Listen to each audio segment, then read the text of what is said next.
This is the brand new Beneteau Grand Turismo 45. Now this was based on the 46, it's a revamp, and there's quite a few detail differences that add up to quite a decent improvement. So the most obvious on the outside is the window line. The previous boat had quite small hull windows here for the master cabin and then just portholes. This, as you can see, they've put glazing really all the way along so it all integrates with itself. Looks a lot smarter. There are some small detail changes, like for example, these wraparound sections used to be black, they're now in a graphite grey, and they've changed the back here as well. So now we've got sun pad on the back, and in fact there's a garage in here that'll take a Williams mini jet, which is pretty impressive, and there's a high-low platform. So this will take 350 kilograms. You could maybe put a jet ski on here. These lift up so that you've got chocks.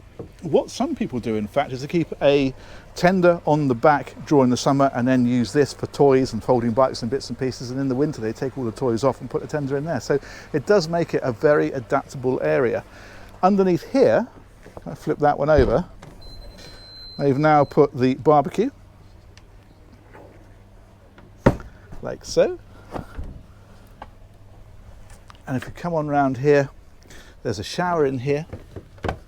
That's in that little fella. That's access to the engines. We will have a look at those, of course. And then again, another area that's changed quite a bit. So this used to have like two big reclining seats here. Now it's got the garage and the sun pad. And it used to have two section doors that sort of came around like this and another one around like this, and they folded back against the edge. What they've done now is much simpler. It's just simply one big window that comes down here and then hinges up, as you can see it, flat against the ceiling, and then a single door there. It just simplifies the whole thing, but it also opens this whole area right out. So that works well.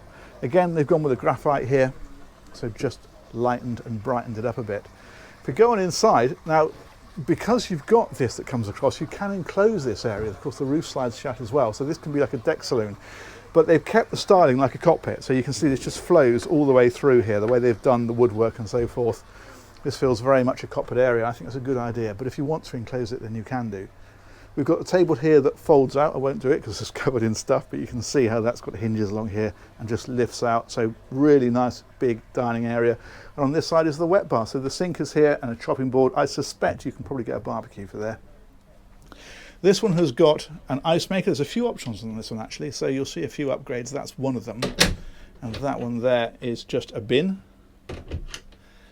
And then the fridge for this area is up here. Like so. If we swing on round, helm position then is over on this side. They've kept this the same, which is rather good. You've got the two seats here and then the single helm seat. It's quite nice because when you're at the helm, you're really sort of held in place by that, but then two people can join you. Lift bolsters on these as well, of course, so if you want to drop those down and sit down, you can. If you want to stand, no problem at all. And in fact, there's a little step here as well, and the idea of that is if you step up onto there, your view is out over the top of the hardtop, if you're fairly tall. Instrumentation is here. Another upgrade on this one. It's got electronics upgrade, which I think is a bigger screen, but also a radar. So if we look up on top there, you can see the Garmin radar up there. That's another extra on this boat. IPS on this one, so it's got the joystick control. These are the trim tabs. I think that one's the searchlight. I'm pretty certain it's a searchlight, in fact. Then you've got a bow thruster as well, and then your usual switch gear, so wipers, washers, nav lights, pumps, all that kind of thing is all across there. So that is that big one-piece windscreen, and that sliding roof is a solid roof, which is quite nice because obviously a fabric, although a fabric will open wider because it concertina is up, that is, well, as the name suggests, a lot more solid. Big opening window here as well, so that slides back. We've got it open at the moment, and the same deal over on that side. Little discreet lighting they put in around here as well, that's rather nice. And you've got it overhead, of course, too. Brilliant. Okay, let's press on down a little further. We'll head down to the lower deck. This closes up, as you'd imagine, so that is a door there, and then this section slides across, but this is all glass here, so you get a lot of light even when that's closed up.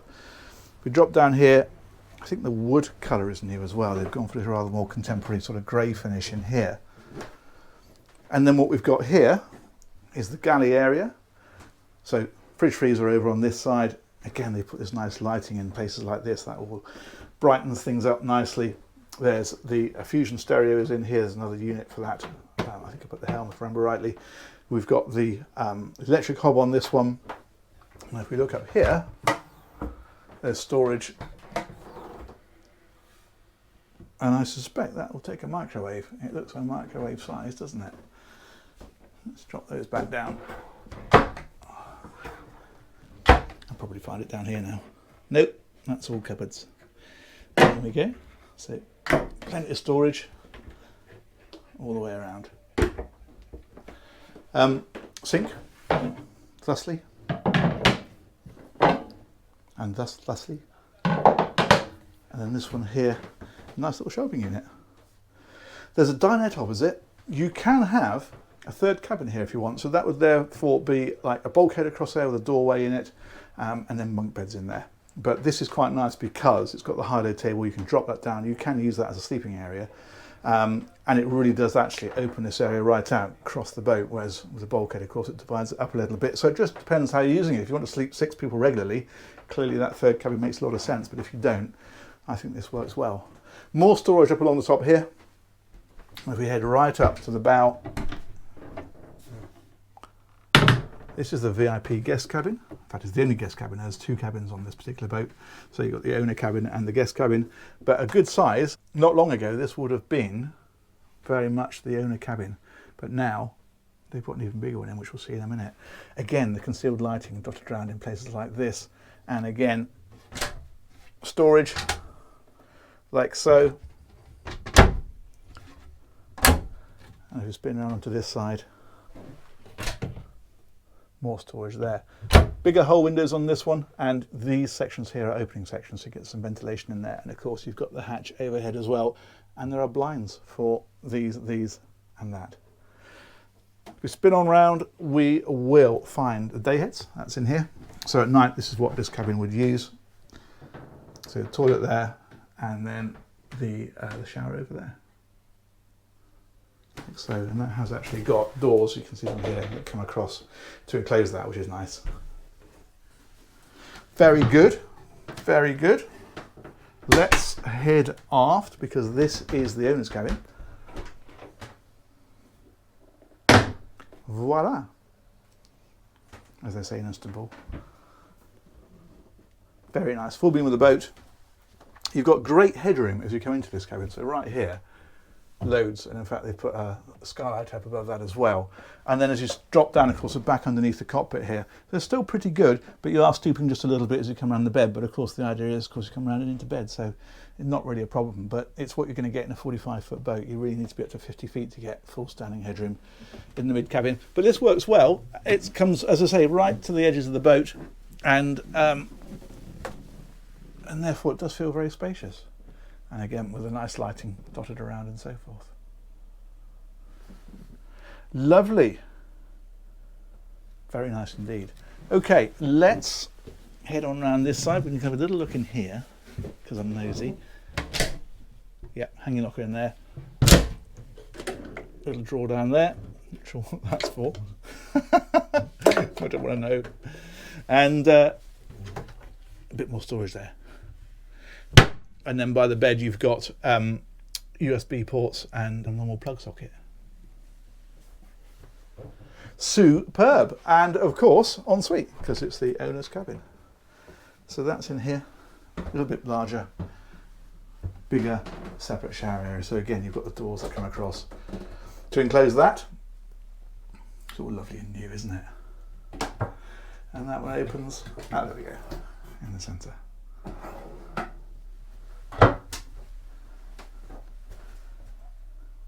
That's all right, isn't it? Very good. Let's have a trundle around the outside, and then we'll finish up with the engine space. No crew cabin on this, of course, because it's an owner-operator boat. So we'll come back up into the cockpit, head on back, and locate my shoes. Do the shoe shuffle, and we'll head up the side deck.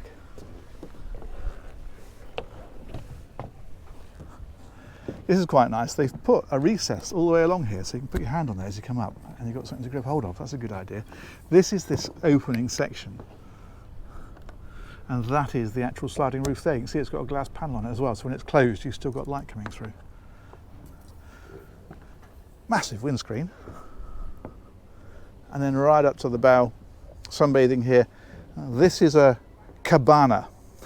I always remember it's a banana but beginning with C. It's a Cabana, so that lifts up and gives you a bit of shade if you want it. And if we come right up to the bow, that's the hatch we saw over the forward cabin.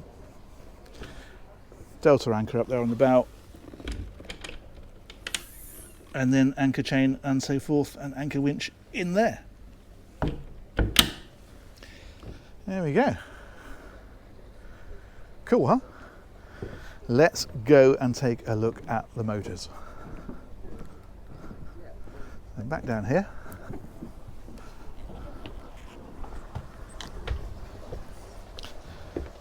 And if we lift that fella up,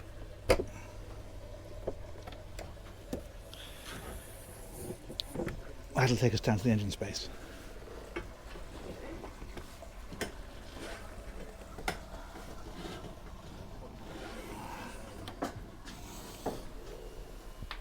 And there we are, engines. Let's shuffle in a bit further forward and get a better look at these.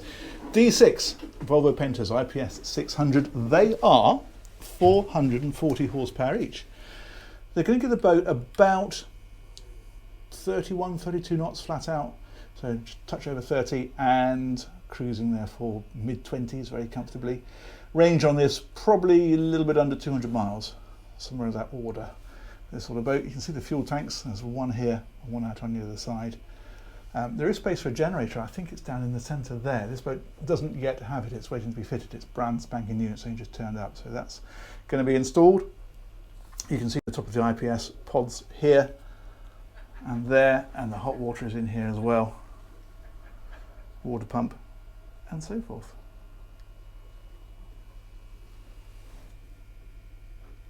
Very good. That's about the size of it, isn't it? Let's come back out.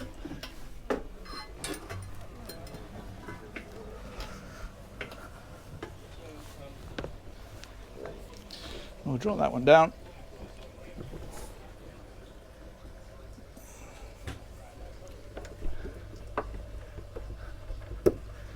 And I think we'll finish up at the helm, as is my wont. There we go. I am going to say huge thanks to Ancaster, the dealers for these, and they organise the tour. And huge thanks as ever to you all for watching. We will look forward to catching you on another one of these real soon. Take care. Bye-bye.